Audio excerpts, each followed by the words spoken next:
Você já sentiu como se carregasse um segredo dentro do seu próprio corpo? Um segredo tão profundo que nem mesmo você sabia que estava lá? Feche os olhos por um momento. Imagine descobrir, depois de quase meio século de vida, que você nunca esteve realmente sozinho, que havia alguém com você o tempo todo, silenciosamente, escondido onde ninguém podia ver. Foi exatamente isso que aconteceu comigo numa quarta-feira de céu limpo, daquelas que aqui no interior de Minas a gente diz que até Deus está de folga. Aos 84 anos, quando achei que já tinha visto de tudo nessa vida, o médico me mostrou uma imagem estranha no papel e disse algo que mudou para sempre o jeito como entendo minha própria existência.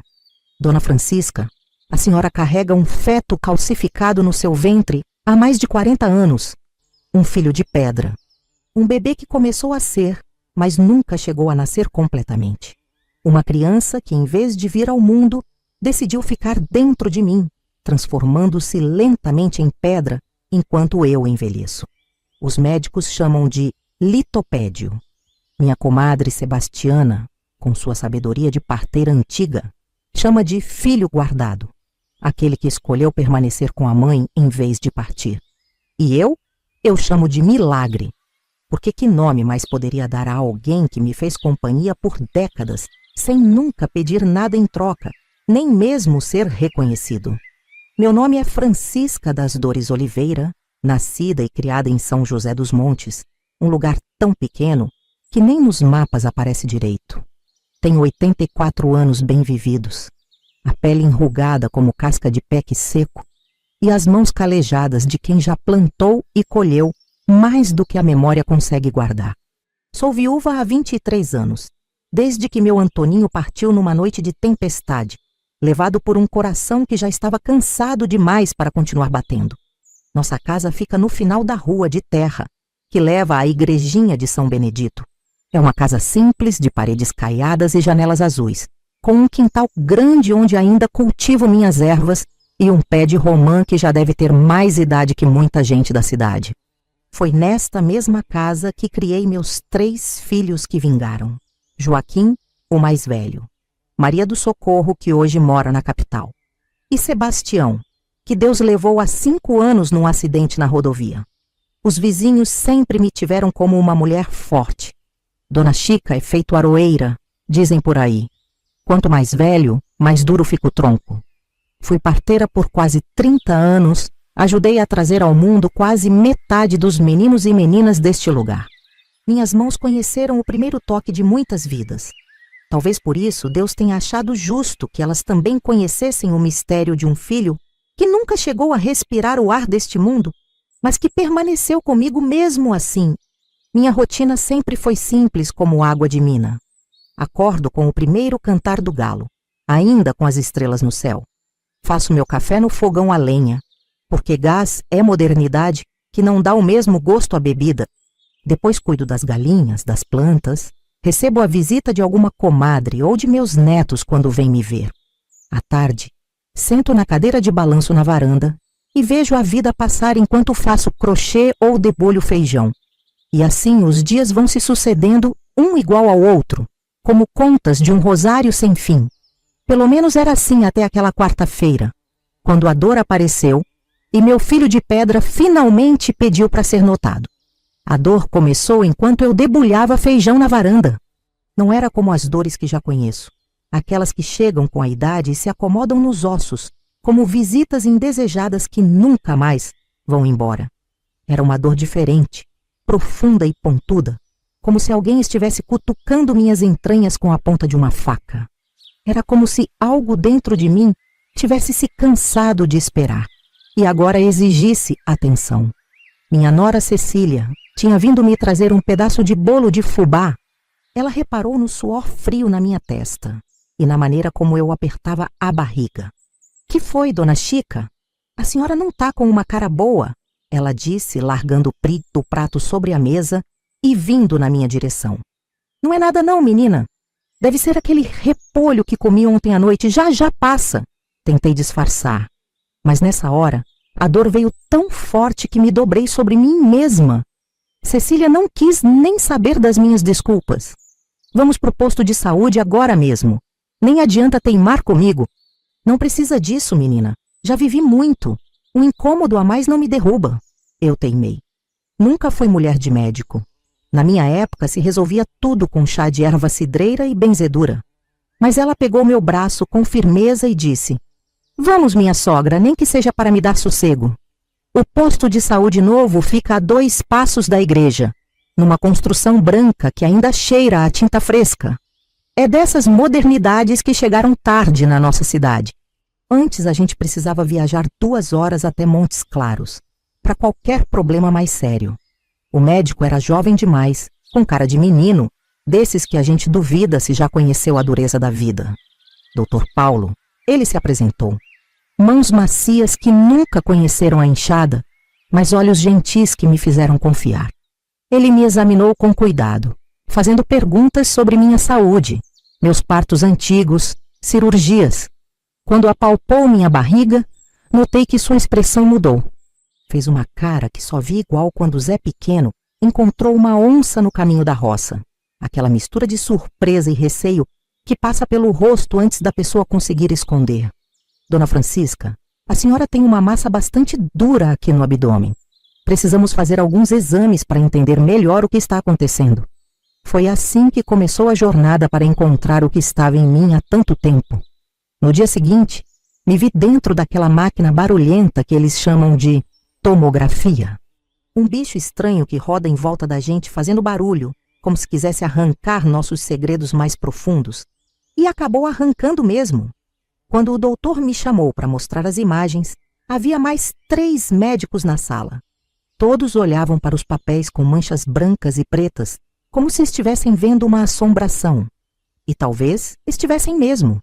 Dona Francisca, o Dr. Paulo começou escolhendo as palavras com cuidado. A senhora está carregando um litopédio. O quê, doutor? Perguntei, porque aquela palavra complicada não fazia parte do meu vocabulário de mulher simples do interior. Um feto calcificado, um bebê que começou a se desenvolver fora do útero, provavelmente há muitos anos, e que seu corpo envolveu com cálcio para proteger a senhora. O mundo parou naquele instante. As paredes brancas do consultório pareceram se aproximar de mim enquanto tentava entender o que ele estava dizendo. Um bebê. Dentro de mim. Por anos. A senhora se lembra de alguma gravidez que não chegou a termo? Talvez há muito tempo? Perguntou uma médica de cabelos grisalhos que estava ao lado dele. Foi quando tudo começou a fazer sentido. Memórias que estavam empoeiradas no fundo da minha mente voltaram com a força de uma enxurrada depois da seca.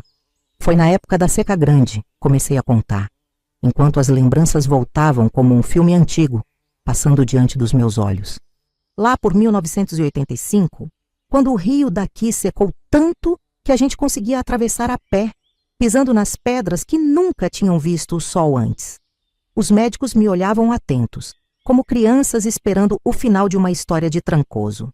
A médica mais velha fazia anotações em um papel, mas seus olhos não saíam de mim. Eu já tinha meu Joaquim de quase 12 anos, a Maria do Socorro de 9 e o meu caçula Sebastião, que tinha 6 anos na época. A vida já era dura, com meu marido trabalhando nas terras dos outros e eu fazendo renda de bilro para Bosmet ajudar no sustento. Não precisávamos de mais bocas para alimentar. Parei um instante, sentindo o peso das palavras que estava prestes a dizer. Aquele era um segredo que nem para mim mesma eu tinha confessado completamente. Mas a natureza tem seus planos, e eu me vi grávida de novo. No começo, escondi até de Antoninho, meu marido. Só contei quando a barriga começou a aparecer, lá pelo 3º mês. Ele não ficou bravo, nunca foi homem de se zangar com essas coisas. Disse que onde comem 3, comem 4. E seguimos a vida. O consultório ficou em silêncio. Lá fora se ouvia o movimento do posto, pessoas conversando, uma criança chorando. Mas ali dentro, era como se o tempo tivesse parado. Tudo parecia normal até o 5º mês. Eu já sentia o bebê mexendo, já conversava com ele enquanto lavava roupa no tanque. Os outros meninos já sabiam que vinha mais um irmãozinho. A Maria do Socorro até começou a juntar retalhos para fazer uma colcha de bebê. Fechei os olhos porque a parte difícil estava chegando. Mesmo após 4 décadas, a lembrança daquele dia ainda doía como se fosse ontem. Foi numa terça-feira de manhã. Eu estava sozinha em casa, as crianças na escola e Antoninho na roça. Comecei a sentir uma dor diferente, não como as contrações normais que eu já conhecia dos outros partos. Era uma dor que vinha do lado, como se alguém estivesse rasgando minhas entranhas. Caí no chão da cozinha e fiquei lá, não sei por quanto tempo, gritando sem ninguém para ouvir. A médica mais velha segurou minha mão. Seu toque era gentil, mas firme, como se estivesse me ancorando ao presente enquanto eu navegava por aquelas memórias dolorosas. Quando meu Joaquim voltou da escola e me encontrou, eu já estava num estado lastimável, ensopada de suor e com febre alta. Ele correu para buscar o curandeiro, seu Tibúrcio, que era quem cuidava da saúde por aquelas bandas naquela época. Não tínhamos hospital perto, nem carro para ir até a cidade grande. O Dr. Paulo me ofereceu um copo de água. Bebi devagar, sentindo o líquido fresco descer pela garganta seca. Era como se cada gota me desse força para continuar contando aquela história que por tanto tempo ficou enterrada dentro de mim, assim como o bebê que nunca nasceu. Seu Tibúrcio chegou com suas ervas e seus conhecimentos antigos. Me deu um chá amargo de 7 ervas diferentes e fez rezas e benzeduras sobre minha barriga. A dor foi diminuindo aos poucos e com ela também os movimentos do bebê, até que pararam completamente. Toquei meu ventre instintivamente, como se pudesse sentir através da pele e dos anos aquela pequena vida que se aquietou. A criança foi embora, Francisca. Ele me disse, depois de 3 dias cuidando de mim, seu corpo vai expelir ela naturalmente nos próximos dias. Mas isso nunca aconteceu. A barriga diminuiu um pouco, a dor passou, a vida seguiu. Achei que meu corpo tinha absorvido o que restou do bebê, como às vezes acontece. Nunca mais pensei nisso, até hoje. Quando terminei de contar minha história, o consultório ficou em silêncio por um tempo que pareceu uma eternidade. O Dr. Paulo olhava para as imagens da tomografia e depois para mim, como se tentasse conectar a velha senhora sentada à sua frente com a jovem mãe da história que acabara de ouvir. Dona Francisca, ele finalmente disse, o que aconteceu foi que sua gravidez era ectópica. O bebê estava se desenvolvendo fora do útero. Em vez de ser expelido quando faleceu, como seu Tibúrcio previu, ele foi calcificado pelo seu corpo. É um mecanismo de defesa muito raro. Seu organismo envolveu o feto com cálcio para proteger a senhora de uma infecção que poderia ter sido fatal. As palavras dele entravam pelos meus ouvidos, mas demoravam a fazer sentido na minha cabeça. 40 anos, 40 longos anos carregando dentro de mim um filho que nunca chegou a nascer completamente, mas que também nunca me abandonou. Senti uma onda de emoções contraditórias me invadir. Havia tristeza, claro, pelo filho que não pude conhecer, embalar, ver crescer. Mas havia também uma estranha sensação de companhia, como se descobrisse que nunca estive realmente sozinha todos aqueles anos após a morte de Antoninho. Meu filho de pedra, murmurei, enquanto lágrimas que eu nem percebi que estavam se formando escorriam pelo meu rosto enrugado. Ficou comigo todo esse tempo e eu nem sabia. A médica mais velha apertou minha mão com mais força. É uma condição muito rara, Dona Francisca. Litopédio ou feto de pedra. Existem pouquíssimos casos documentados no mundo todo. E o que acontece agora, doutora? Perguntei subitamente apreensiva. Vocês vão tirar ele de mim? O Dr. Paulo trocou olhares com os outros médicos antes de responder.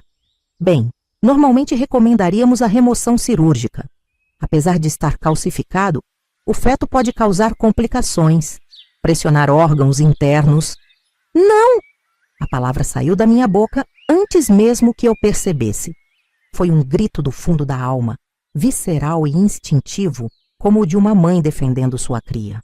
Não vão tirar meu filho de mim, não depois de todo esse tempo. Os médicos pareceram surpresos com minha reação. Talvez esperassem alívio ou o desejo de remover aquilo que para eles era apenas uma anomalia médica, um problema a ser corrigido. Mas como poderiam entender? Para eles era um caso raro, uma curiosidade científica. Para mim era um filho, talvez o que mais tempo passou comigo, o único que nunca me deixou. Dona Francisca tentou argumentar o Dr. Paulo. Entendo seus sentimentos, mas precisamos pensar na sua saúde. A senhora tem 84 anos e vivi todos eles com ele dentro de mim sem problema nenhum. Interrompi, com uma firmeza que não sabia que ainda tinha na voz. Se ele quisesse me fazer mal, já teria feito há muito tempo. Não é agora que vou abandoná-lo. Minha nora Cecília, que estava silenciosa num canto do consultório, se aproximou com os olhos marejados. Dona Chica, a senhora precisa pensar direito. Os médicos sabem o que é melhor. Olhei para ela com todo o amor que sentia por aquela moça que cuidava de mim como uma filha, mas também com toda a determinação de uma mulher que viveu o suficiente para saber o que quer. Cecília, minha filha, você lembra quando perdeu aquele bebê há 5 anos? Como chorou por meses sentindo o vazio no colo e no coração. Agora imagine descobrir que ele nunca realmente foi embora, que ficou com você todo esse tempo. Você teria coragem de deixá-lo partir agora? Ela não respondeu. Apenas abaixou a cabeça enquanto as lágrimas escorriam por seu rosto jovem. Sabia que tinha tocado numa ferida ainda aberta, mas precisava que entendessem. Saí do hospital naquele mesmo dia com uma sensação estranha de que, apesar de nada ter mudado fisicamente, tudo estava diferente. O mundo parecia o mesmo. O sol ainda brilhava sobre as casas simples de São José dos Montes, os passarinhos ainda cantavam nas árvores da praça, o sino da igreja ainda tocava anunciando as horas. Mas eu já não era a mesma Francisca que entrou no posto de saúde horas antes. Agora eu sabia. Carregava em meu ventre não apenas minhas histórias e memórias, mas um filho transformado em pedra pelo tempo. Um companheiro silencioso que testemunhou cada momento das últimas 4 décadas da minha vida sem nunca se anunciar. Enquanto caminhávamos lentamente de volta para casa, Cecília permanecia em silêncio ao meu lado. Podia sentir suas preocupações no ar entre nós, densas como a neblina que às vezes desce sobre nossa cidade nas madrugadas de inverno. A senhora precisa contar para seus filhos, ela finalmente disse quando chegamos à porta de casa. Vou contar, respondi. Mas deixe que eu encontre as palavras certas. Não é todo dia que alguém descobre um irmão de pedra, não é mesmo? Tentei fazer graça, mas o sorriso não chegou aos meus olhos, e Cecília percebeu. Ela me abraçou com cuidado, como se eu pudesse quebrar, e sussurrou. A senhora não está sozinha nessa. Qualquer decisão que tomar, estamos juntos. Mal sabia ela que eu nunca mais me sentiria sozinha depois daquela descoberta. A notícia, como era de se esperar em cidade pequena, correu mais rápido que água em ladeira. Antes mesmo do jantar, minha casa já estava cheia. Minha filha, Maria do Socorro, ligou da capital, chorando ao telefone quando soube. Prometeu vir no fim de semana. Meu Joaquim chegou quase derrubando a porta, com cara de quem viu assombração. Mãe, pelo amor de Deus, o que é essa história que estão contando por aí? Dizem que a senhora carrega um bebê morto na barriga há 40 anos. O olhei com calma. Aquele filho que já tinha mais rugas que sorrisos, com seus cabelos grisalhos e preocupações de homem adulto. Ele ainda era meu menino, aquele mesmo que correu para salvar minha vida naquela terça-feira distante. Como explicar a ele algo que eu mesma ainda tentava entender?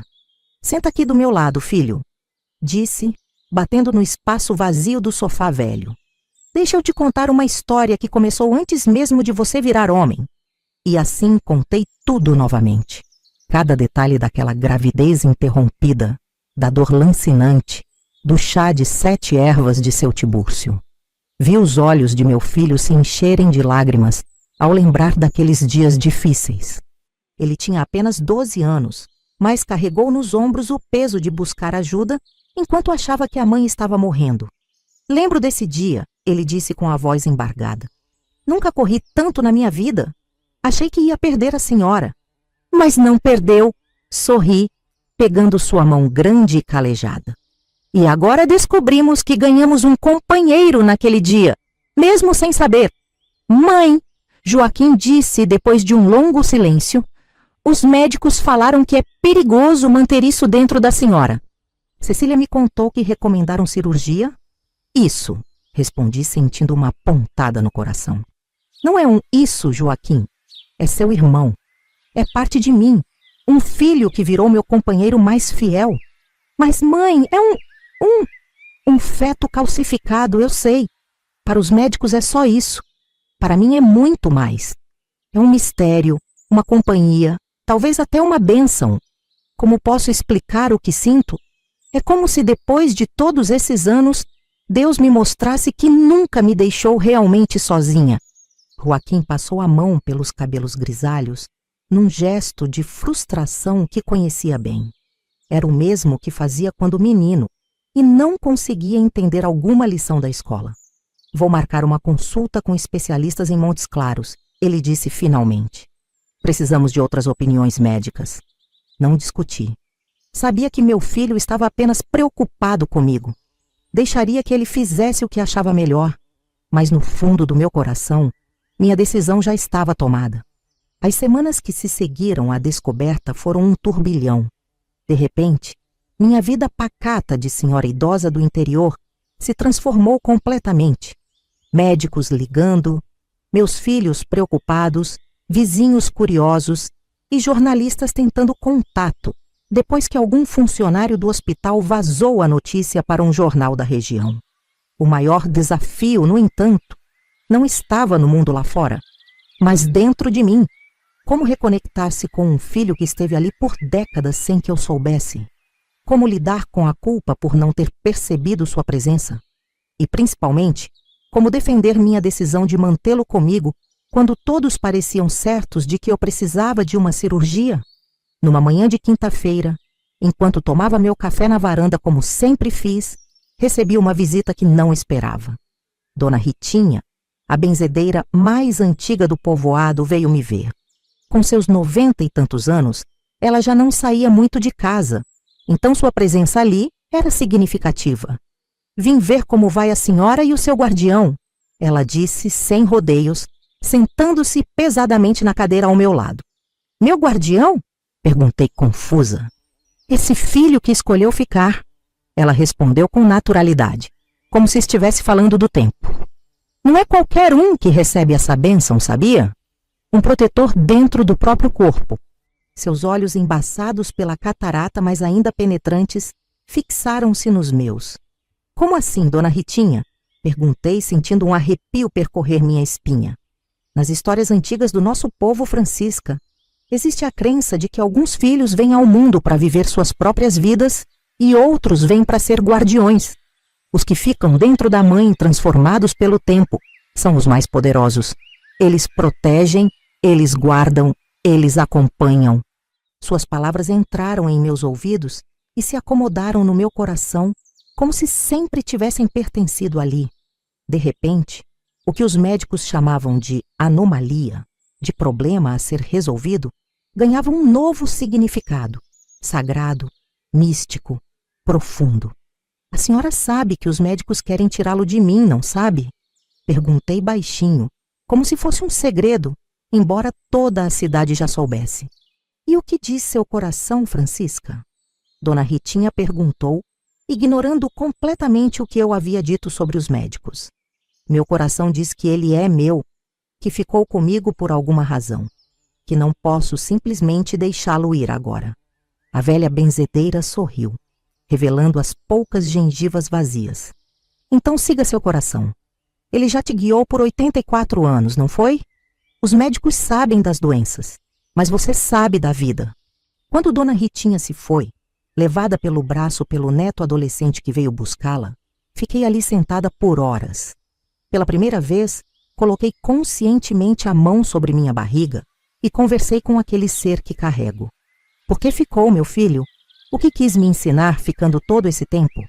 O silêncio me respondeu com uma paz que nunca tinha sentido antes. Foi nesse momento que tomei minha decisão final.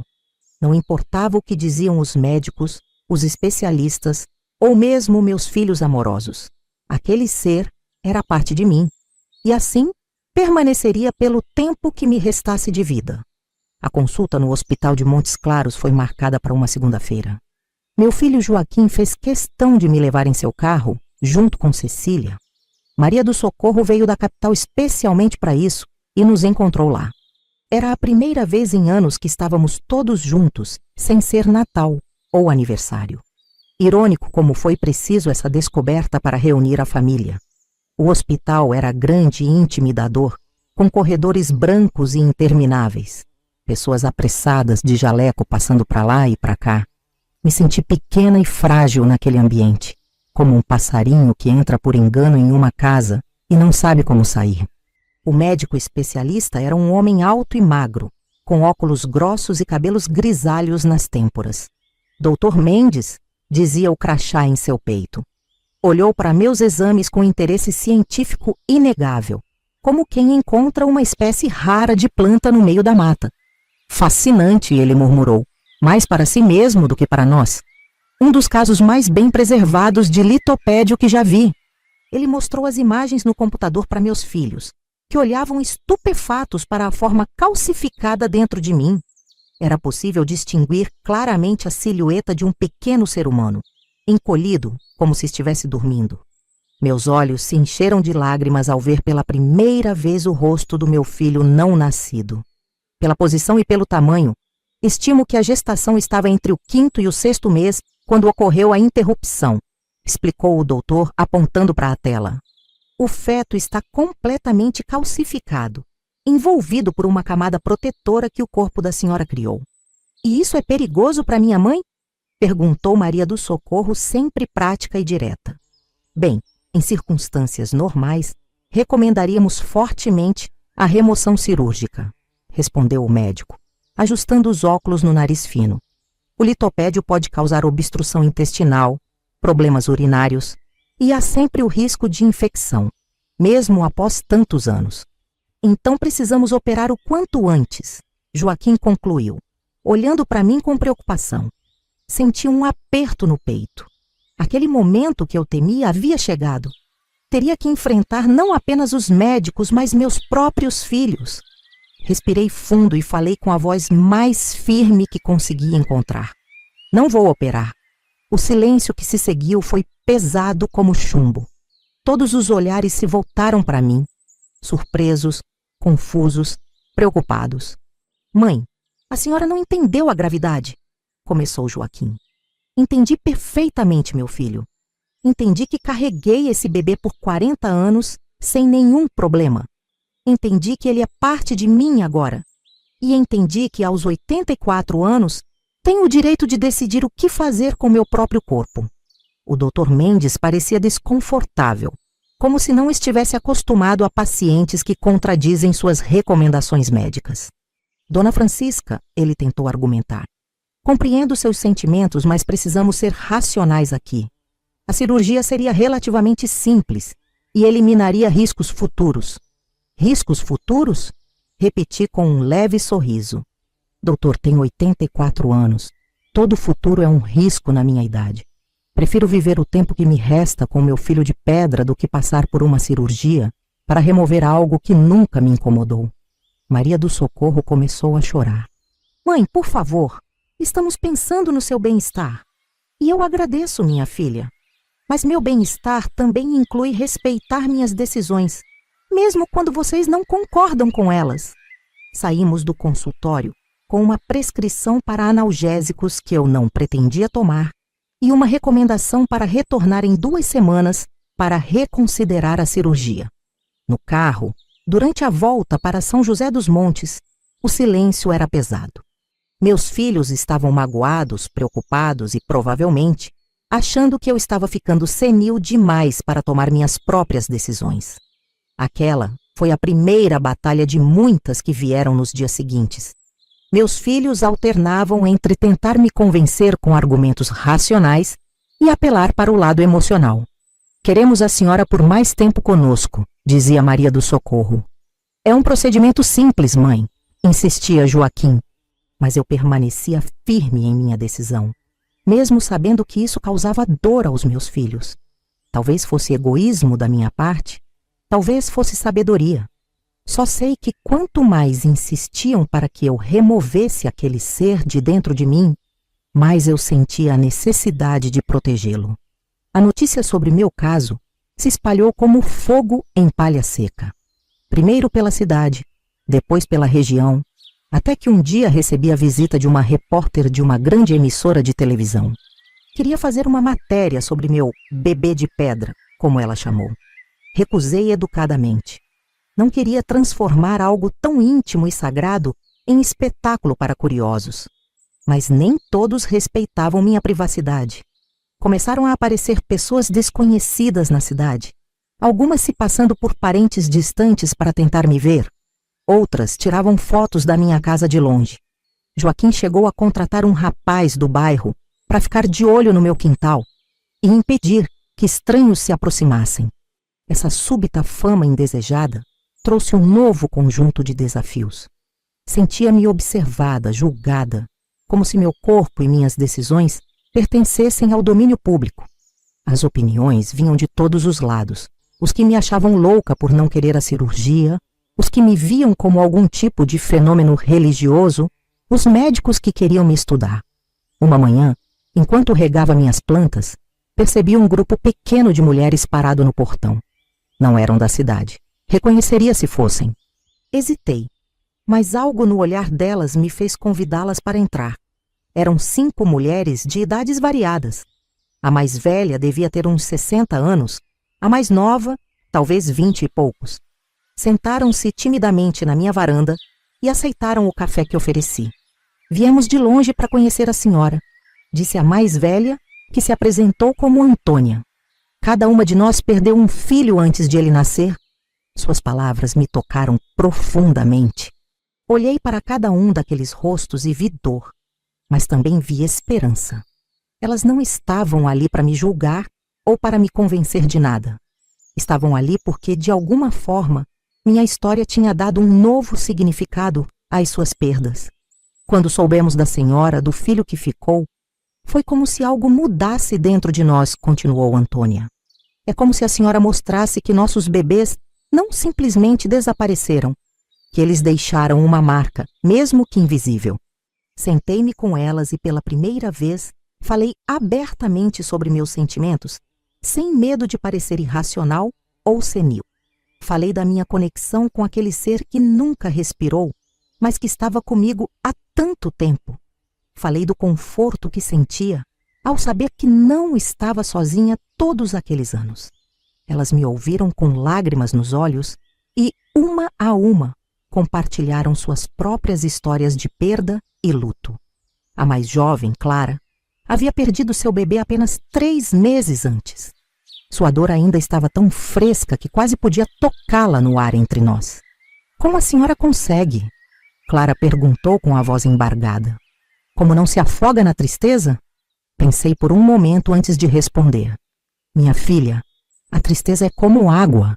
Podemos nos afogar nela ou aprender a nadar. Eu demorei muito para aprender a nadar. Perdi um filho que nunca conheci, mas ganhei um companheiro silencioso. Talvez o seu também esteja com você de alguma forma que ainda não podemos entender. Quando elas se foram horas depois, senti-me diferente.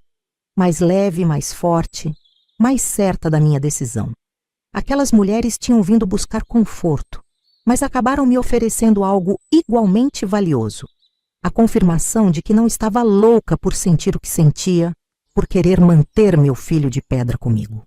Foi nesse dia que comecei a enxergar minha situação não como uma luta contra médicos ou contra minha família, mas como uma oportunidade de redefinir o significado de maternidade, de perda e de conexão. Meu filho de pedra não era apenas um fenômeno médico raro. Era um símbolo de como o amor pode permanecer, transformar-se e encontrar novos caminhos, mesmo diante das circunstâncias mais improváveis. 2 meses se passaram desde a descoberta do meu litopédio. A poeira começava a baixar e a vida em São José dos Montes voltava lentamente à sua rotina habitual. Os curiosos foram perdendo o interesse e até mesmo meus filhos pareciam estar aceitando gradualmente minha decisão, ainda que a contragosto. Mas numa tarde de quarta-feira, a dor voltou. Não era como aquela primeira pontual e aguda. Era um desconforto crescente, uma pressão que começou suave e foi aumentando ao longo do dia. Tentei ignorar. Tomei chá de camomila. Coloquei uma compressa morna na barriga. Nada adiantou. À noite a dor estava tão forte que não conseguia dormir. Sentei-me na cama, ofegante, com um suor frio escorrendo pela testa. Não queria chamar ninguém. Não queria dar razão aos que diziam que eu deveria ter feito a cirurgia. Mas quando tentei levantar para buscar água e desmaiei no chão do quarto, não tive escolha. Foi minha neta Luísa, que estava passando uns dias comigo, quem me encontrou. O grito dela acordou os vizinhos. Logo minha pequena casa estava cheia de gente. Alguém chamou a ambulância, outra pessoa ligou para Joaquim. Tudo aconteceu num turbilhão enquanto eu flutuava entre a consciência e a escuridão. No hospital de Montes Claros, as luzes fluorescentes machucavam meus olhos. Médicos e enfermeiros se moviam rapidamente ao meu redor. Ouvi fragmentos de conversas técnicas. Obstrução intestinal, pressão sobre os órgãos, complicação do litopédio, cirurgia de emergência. Joaquim apareceu ao meu lado com o rosto marcado pelo medo e pelo cansaço da viagem noturna apressada. Segurou minha mão como se pudesse me impedir de partir apenas com aquele gesto. Mãe, ele disse com a voz trêmula, os médicos precisam operar. Não há outra saída. O bebê está pressionando seu intestino, causando uma obstrução. É grave. Quis protestar, dizer que não permitiria que tirassem meu filho de pedra, que encontraríamos outra solução. Mas a dor era forte demais, e minha voz não passava de um sussurro. Meu filho, não deixe que levem ele. Joaquim apertou minha mão com mais força, seus olhos marejados. Mãe, se não fizerem a cirurgia, a senhora pode não resistir. Por favor. Naquele momento, vi no rosto do meu filho adulto o mesmo menino assustado de 12 anos que correu para buscar ajuda 4 décadas antes. Vi o medo de me perder. Vi o amor desesperado. E entendi que talvez minha teimosia estivesse causando mais dor do que eu percebia. O Dr. Mendes, aquele mesmo médico de óculos grossos que havíamos consultado antes, aproximou-se da maca. Seu rosto estava sério, mas havia uma gentileza em seus olhos que não tinha notado anteriormente. Dona Francisca, ele disse, inclinando-se para que eu pudesse ouvi-lo melhor.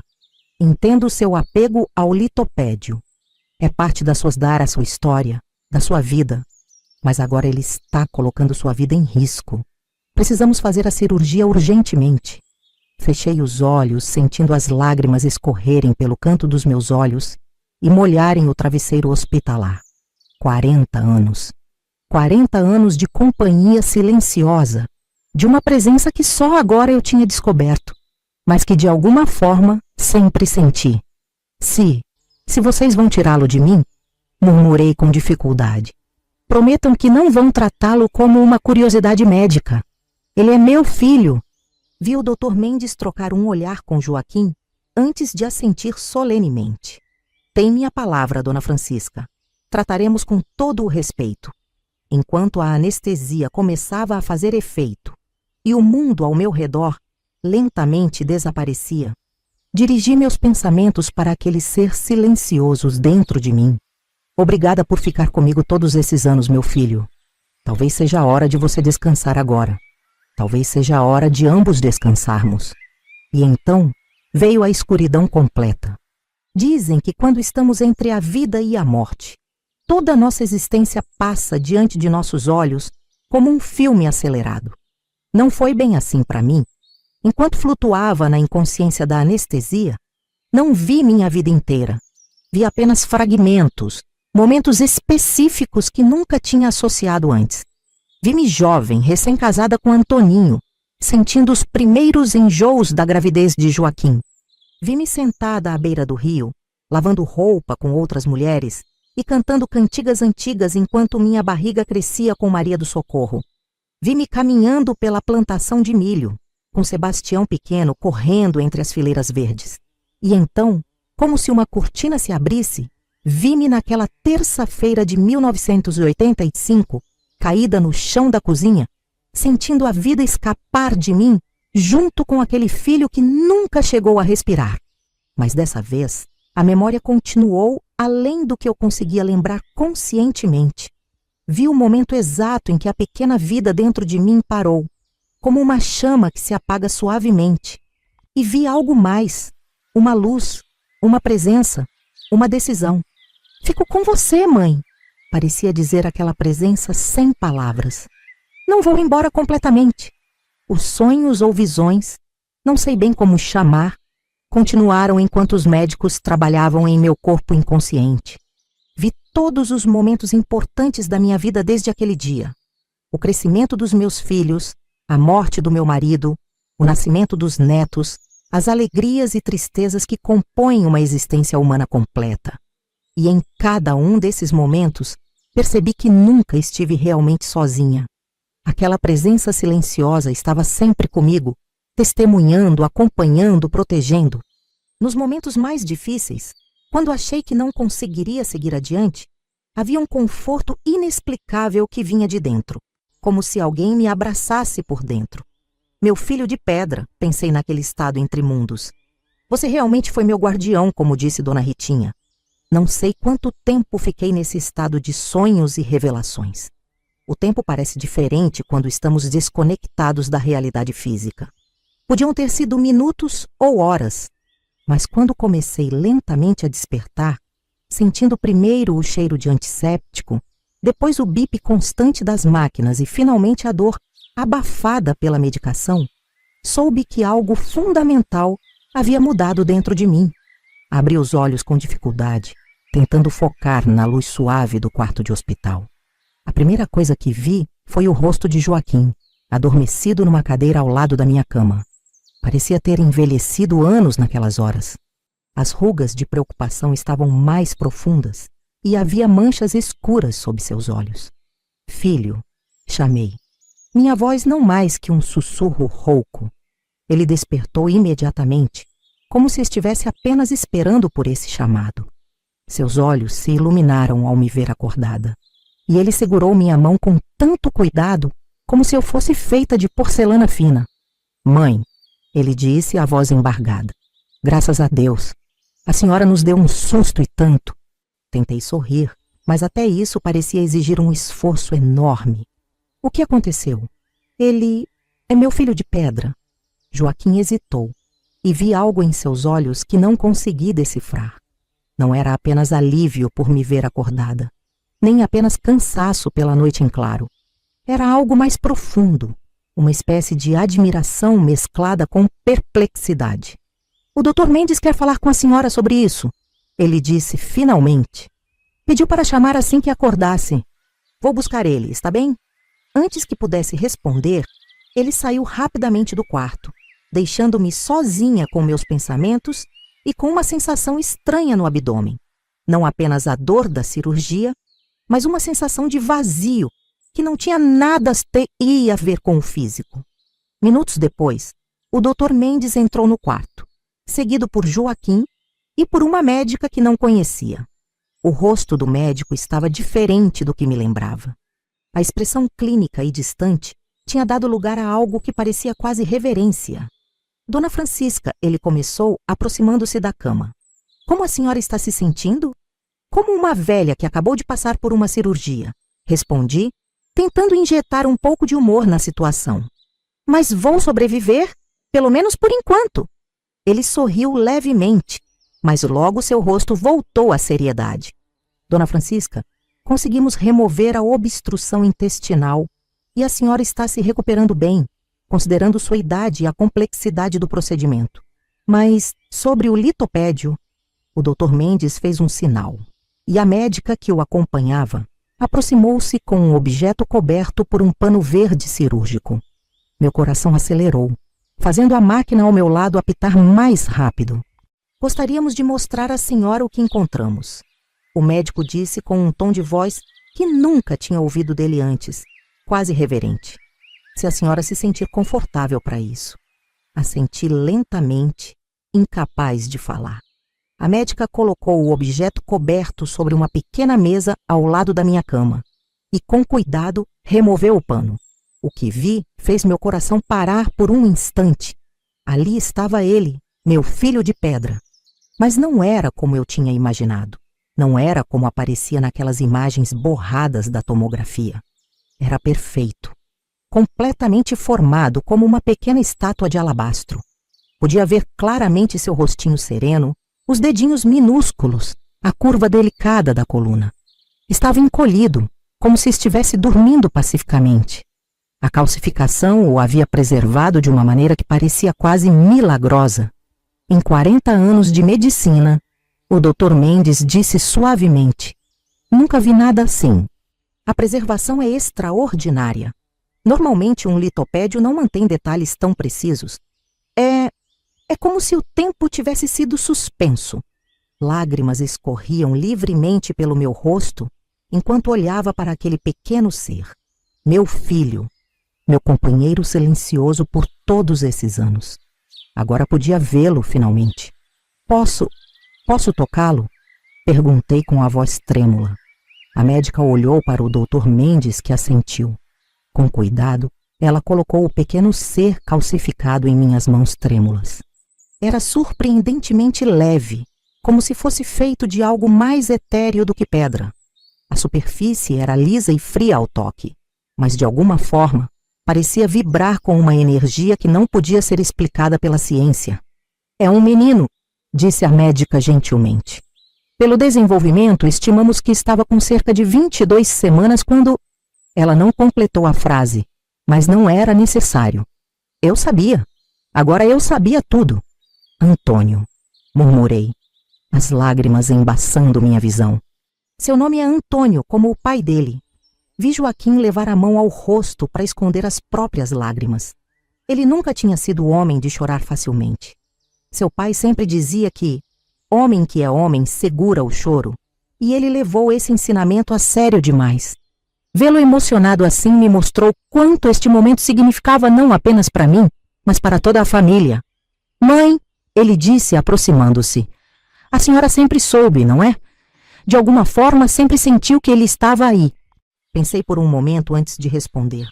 Tinha realmente sentido? Ou era apenas minha mente criando conexões que não existiam antes?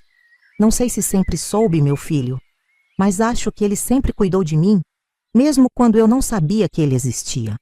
Lembrei-me então de todos os momentos difíceis da minha vida em que encontrei força sem saber de onde vinha. Quando Antoninho morreu, e pensei que não conseguiria continuar. Quando Sebastião nos deixou tão cedo naquele acidente terrível. Quando o médico disse que eu tinha aquela doença no sangue que poderia me levar, mas que inexplicavelmente entrou em remissão. Sempre havia uma força misteriosa que me impulsionava adiante. Dona Francisca, o Dr. Mendes disse, interrompendo meus pensamentos: "Há algo mais que preciso mostrar à senhora. Algo que não consigo explicar cientificamente." Ele fez outro sinal para a médica, que se aproximou com uma pasta. Dela, retirou algumas imagens e as colocou sobre a cama, onde eu pudesse vê-las. "Estas são tomografias feitas durante sua cirurgia", ele explicou. "Normalmente um litopédio é uma massa calcificada sem nenhuma atividade biológica. É para todos os efeitos um objeto inerte. Mas o da senhora... Bem, veja isto." Apontou para uma das imagens onde se via claramente a forma do pequeno Antônio dentro do meu ventre. Ao redor dele havia um brilho suave, uma espécie de auréola que se estendia em filamentos por todo o meu abdômen. "Essa luminescência não deveria estar aí", continuou o médico. "Não há explicação médica para isso. É como se houvesse algum tipo de energia emanando do litopédio, conectando-se com seus órgãos vitais." Olhei para aqui a imagem e depois para o pequeno ser em minhas mãos. De repente, tudo fazia sentido. As palavras de Dona Ritinha, a benzedeira, ecoaram em minha mente. "Esse filho escolheu ser seu guardião, Francisca. Ficou para proteger sua vida. Ele não estava apenas dentro de mim", disse baixinho, quase para mim mesma. "Ele estava comigo. Ele me protegia." O Dr. Mendes parecia desconfortável com essa interpretação não científica, mas não a contestou.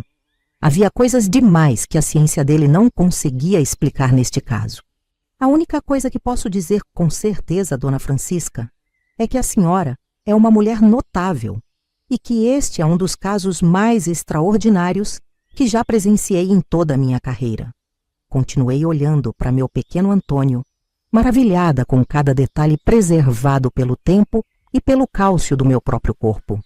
Seu rostinho sereno parecia sorrir sutilmente, como se guardasse um segredo que só nós dois compartilhávamos. Doutor, perguntei finalmente, o que acontece com ele agora? O doutor Mendes trocou olhares com Joaquim antes de responder a minha pergunta. Era evidente que já tinham conversado sobre isso enquanto eu estava inconsciente. Bem, dona Francisca, do ponto de vista médico, o litopédio é tecnicamente uma peça anatômica. Ele começou, escolhendo as palavras com cuidado. Normalmente seria mantido para estudo ou para fins educacionais em uma instituição médica. Senti meu coração apertar. A ideia de meu filho de pedra acabar em alguma prateleira de laboratório, sendo examinado friamente por estudantes de medicina, era insuportável. Mas, continuou o médico, seu filho Joaquim foi bastante enfático sobre seus desejos. E considerando as circunstâncias extraordinárias deste caso, concordamos que a decisão final deve ser sua. O que a senhora deseja fazer com ele? Olhei novamente para o pequeno ser em minhas mãos.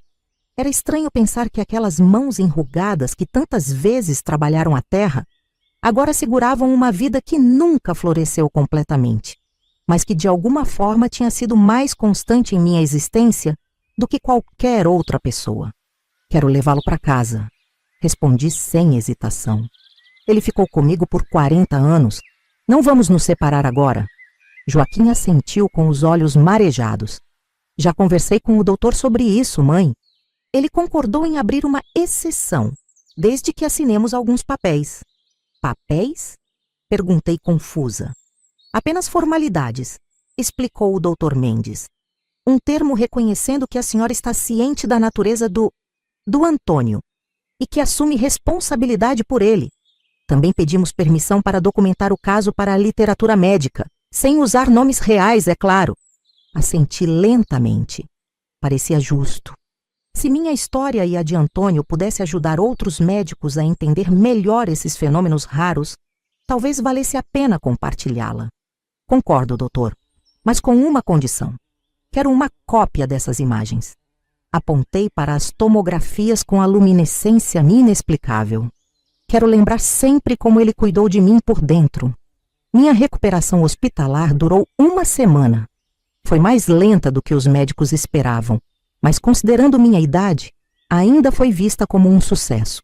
Durante esse tempo, muitas enfermeiras e até outros médicos encontraram desculpas para passar pelo meu quarto, curiosos para ver a Senhora do Litopédio, como me chamavam nos corredores.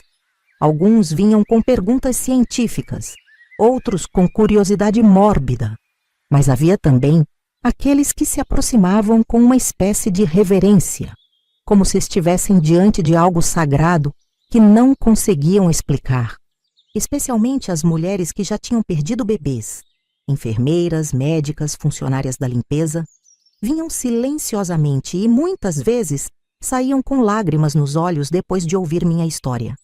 Antônio permaneceu ao meu lado durante toda a internação. O hospital havia providenciado uma pequena caixa acolchoada onde ele repousava, sempre ao alcance da minha mão na mesa de cabeceira. Todas as noites, antes de dormir, eu o pegava e conversava com ele, contando sobre meu dia ou relembrando histórias antigas. Podia ser apenas imaginação de uma velha sentimental, mas às vezes sentia que ele ainda emanava aquela energia protetora que as tomografias haviam captado. Quando finalmente chegou o dia da alta hospitalar, senti uma mistura de alívio e apreensão. Voltar para casa significava enfrentar uma nova realidade. Como seria viver conscientemente com Antônio agora? Como explicar para as pessoas da cidade que eu trazia comigo não apenas as cicatrizes da cirurgia, mas também meu filho de pedra? Joaquim parecia ler meus pensamentos. Enquanto me ajudava a entrar no carro, disse suavemente: Mãe, conversei com o padre Tomás. Ele quer fazer uma bênção especial para o Antônio quando a senhora estiver pronta. Disse que não há nada nos ensinamentos da igreja que impeça de tratar com dignidade uma vida que não chegou a nascer. Aquilo me surpreendeu. O padre Tomás sempre me pareceu um homem conservador e apegado às formalidades religiosas. Que ele estivesse disposto a reconhecer Antônio como uma alma digna de bênção Era algo que não esperava. E a cidade? O que estão dizendo? Perguntei, temendo um pouco a resposta. Joaquim sorriu de leve. Estão divididos como sempre. Alguns acham que é castigo, outros que é bênção. Tem gente que já está chamando a senhora de santa, o acredita? Dona Ritinha está alimentando essa história, dizendo que sempre soube que a senhora era especial. Não pude evitar um pequeno sorriso. E você, meu filho? O que pensa de tudo isso? Ele ficou em silêncio por um longo momento, concentrado na estrada que nos levava de volta a São José dos Montes. Quando finalmente falou, sua voz estava carregada de emoção. Penso que agora entendo melhor aquele dia, há 40 anos, quando achei que ia perder a senhora. Talvez a gente realmente fosse perder, se não fosse por ele. E acho que entendo também por que a senhora sentiu desde o início que não podia tirá-lo. Ele não era apenas um problema médico, é família. Suas palavras me atingiram como um raio de sol depois de dias nublados. De todos os entendimentos possíveis, o de meu filho era o que mais importava para mim. Segurei a pequena caixa onde Antônio repousava contra meu peito e deixei que as lágrimas escorressem livremente. Quando chegamos a São José dos Montes, a notícia da nossa volta já tinha se espalhado. Havia pessoas nas janelas, observando discretamente ou nem tanto. Algumas vizinhas mais próximas esperavam na porta de casa com bolos e quitutes para a recuperação. A vida em cidade pequena tem dessas coisas. Fofoca e solidariedade andam de mãos dadas. A primeira visita que recebi, assim que me acomodei em casa, foi a de Dona Ritinha. Apesar da idade avançada, ela veio caminhando sozinha, apoiada apenas em sua bengala de madeira escura. "Posso ver ele?" Foi a primeira coisa que perguntou sem rodeios. Hesitei apenas por um instante, antes de pegar a caixinha onde Antônio repousava. Abri-a com cuidado e mostrei meu filho de pedra para a antiga benzedeira. Seus olhos embaçados pela catarata se arregalaram, e ela levou a mão enrugada à boca. "Ah, Francisca", ela sussurrou, "ele é perfeito." 6 meses se passaram desde aquele dia no hospital em que finalmente conheci meu filho de pedra. A vida em São José dos Montes encontrou um novo ritmo, como sempre acontece. As pessoas param de cochichar quando passo, os olhares curiosos diminuíram, e até os jornalistas desistiram depois que meu Joaquim contratou um advogado para proteger nossa privacidade. Antônio agora tem um lugar especial na minha casa. Não um altar, como alguns poderiam pensar, mas um pequeno berço de madeira que meu neto Mateus fez com suas próprias mãos. Está no canto do meu quarto, junto à janela por onde entra o sol da manhã. Às vezes, quando a luz bate nele de um jeito especial, o cálcio parece brilhar suavemente, como se estivesse vivo de uma maneira que a ciência não pode explicar. Hoje é um dia especial. Completo 85 anos. É mais um ano que a vida me deu. Mais um ano que, segundo os médicos, talvez não tivesse sido possível sem a cirurgia para remover a obstrução causada pelo litopédio. Irônico pensar que meu filho de pedra quase me levou embora depois de tanto tempo me protegendo. Ou talvez não seja ironia, talvez seja apenas o ciclo natural das coisas. Talvez ele soubesse que sua missão estava chegando ao fim e que era hora de nos conhecermos face a face antes que eu me juntasse a ele no outro plano. Meus filhos e netos vieram para comemorar. A casa está cheia, barulhenta de um jeito bom. As crianças correm pelo quintal. Os adultos conversam na varanda. O cheiro de comida boa enche todos os cômodos. É uma dessas raras ocasiões em que todos os galhos da nossa árvore familiar se reúnem sob o mesmo teto. Maria do Socorro trouxe o marido e os 3 filhos da capital. Meu Joaquim está aqui com Cecília e toda a sua prole. 5 filhos e já 7 netos. Até a viúva do meu Sebastião veio com os meninos. Somos muitos, somos barulhentos, somos imperfeitos, mas somos família. E no meio de todo esse rebuliço, ninguém acha estranho que eu tenha reservado um lugar à mesa para me ter a pequena caixa de madeira onde repousa Antônio. Todos o tratam como parte da família. O tio que nunca conheceram, o irmão que nunca brincou no quintal, O filho que nunca disse mãe, mas que esteve comigo em cada momento. É curioso como as pessoas se adaptam ao extraordinário quando ele se torna parte do cotidiano. Meus bisnetos mais novos crescerão achando perfeitamente normal ter um tio-avô de pedra. Para eles, Antônio será apenas outra peculiaridade de família, como o jeito de Joaquim de assobiar quando está nervoso ou o hábito de Maria do Socorro de colecionar caixinhas de música. Esta tarde, enquanto todos estavam ocupados com os preparativos da festa, escapuli para um momento a sós com meu filho de pedra. Sentei-me na cadeira de balanço junto à janela, com ele em meu colo, e refleti sobre tudo o que aconteceu desde aquela quarta-feira que mudou minha vida. Sabe, meu filho, disse baixinho, passando os dedos sobre a superfície lisa e fria do pequeno corpo calcificado. Acho que você me ensinou a lição mais importante de toda a minha vida, mesmo sem dizer uma única palavra. O que Antônio me ensinou vai além do que posso explicar facilmente. Não é apenas sobre maternidade, ou perda, ou a maneira como nossos corpos guardam memórias que nossas mentes tentam esquecer. É sobre como algumas dores não precisam ser removidas. Elas se transformam dentro de nós até virarem outra coisa: força, companhia, sabedoria. Em um mundo que está sempre nos dizendo para seguir em frente, para superar, para deixar o passado para trás, meu filho de pedra me mostrou que algumas vezes o passado fica conosco não como um fardo, mas como uma fundação. Ele não me impediu de viver.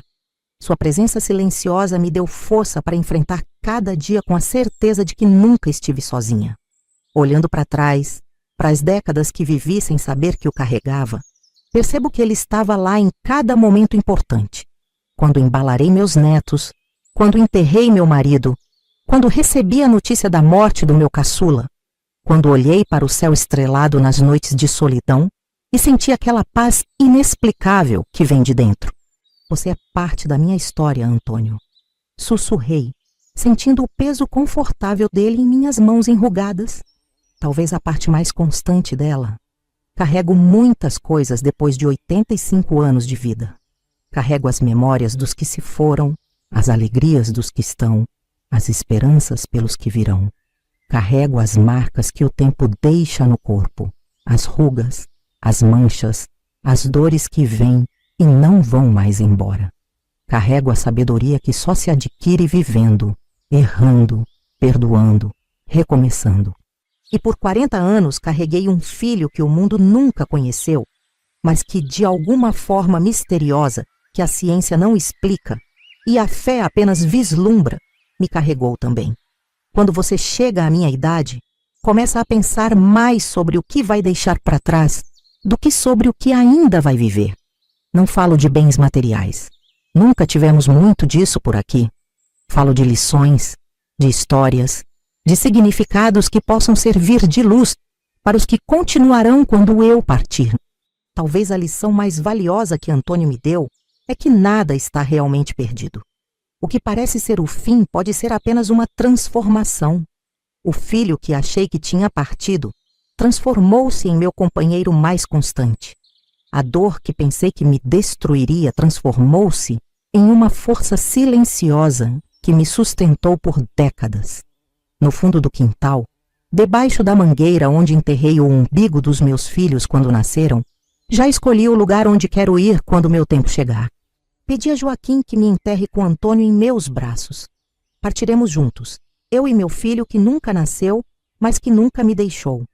Nesse mundo de abandonos, ele foi o único que decidiu ficar. As pessoas da cidade falam sobre meu caso de maneiras diferentes. Alguns veem como uma curiosidade médica, outros como um sinal divino. Os mais céticos acham que é apenas uma velha com ideias estranhas sobre um cálculo abdominal. Não me importo com os julgamentos. Cada um vê o mundo através das lentes que escolheu usar. Para mim, meu filho de pedra é um lembrete constante de que nem tudo pode ser explicado, catalogado, resolvido. A vida é um mistério muito maior do que nossa capacidade de compreendê-la. Às vezes, as maiores bênçãos vêm disfarçadas de tragédias. Às vezes, o que parece um fim é apenas um começo diferente. Se você está ouvindo minha história, E se perguntando se há algum sentido nisso tudo, eu diria: olhe para dentro de você. Todos carregamos nossos próprios filhos de pedra.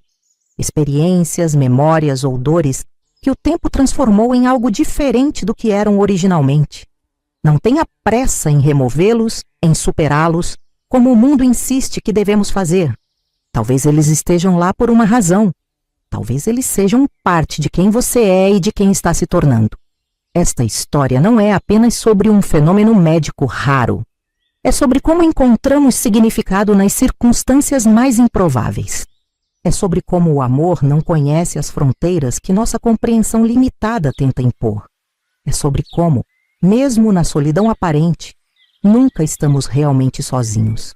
Quando o sol se põe nas tardes quentes de São José dos Montes e me sento na varanda com Antônio em meu colo, observando a vida seguir seu curso na rua de terra que passa em frente à minha casa, sinto uma paz que demorei 84 anos para encontrar. É a paz de quem sabe que algumas histórias não precisam de um final feliz, convencional, para serem profundamente significativas. Meu nome é Francisca das Dores Oliveira. Tenho 85 anos, 3 filhos que nasceram, um que ficou em mim, 8 netos, 11 bisnetos e um coração cheio de gratidão por cada momento dessa jornada extraordinária que é viver. E se há uma coisa que gostaria que você levasse da minha história, é esta. Às vezes, o que parece ser nossa maior dor acaba se tornando nossa companhia mais fiel. Não tenha medo do que o tempo pode transformar dentro de você. Algumas pedras são, na verdade, tesouros disfarçados. E isso, para uma mãe de 85 anos que descobriu tão tarde o filho que sempre carregou, é o maior presente que a vida poderia me dar.